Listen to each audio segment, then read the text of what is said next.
गैलही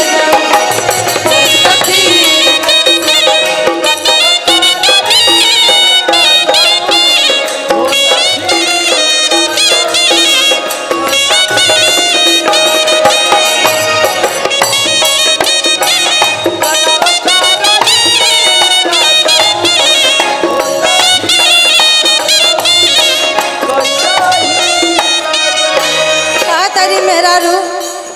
कि हमारा भी रौरा सिवा बाके रौर माइयो बड़ी तो हमरा के ताना कसेली रौर बहिनो बड़ी तो हमरा से ठीक से बतियावेली बोलेली ना कैसे कैसे ऐसे जे करबा तो जहरिए नु खाई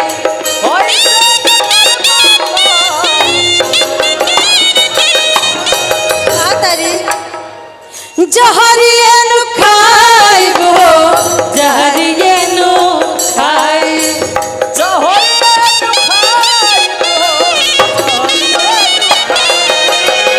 और का तारा तो हमार हालो चल लेवे के फुर्सत नहीं खे पता ना कितना काम में व्यस्त हो गई बड़ा बातों करे के तहरा मिले ना टाइम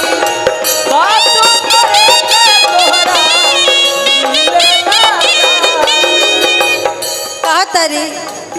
कि तू तो जा सो आराम से बड़ो हम जा कैसे कुफुत में बानी हम ही जानता नहीं बाकी तू नहीं खा समझत जियल कैले बड़ा जियल कैले बड़ा हमर मुश्किल रजऊ जियल कैले बड़ा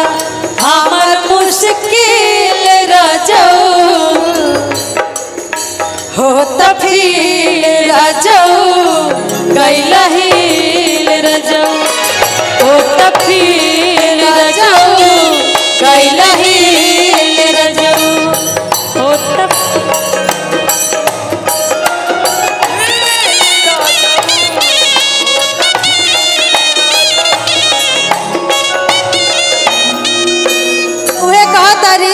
भैया कि हम ही वो मेहरारू हैं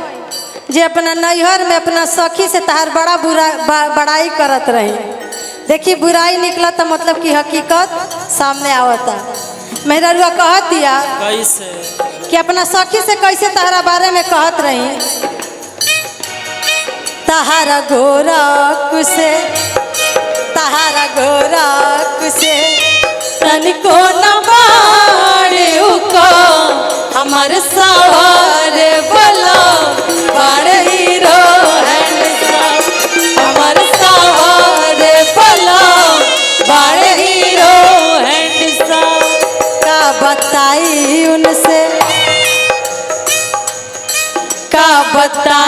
उनसे कितना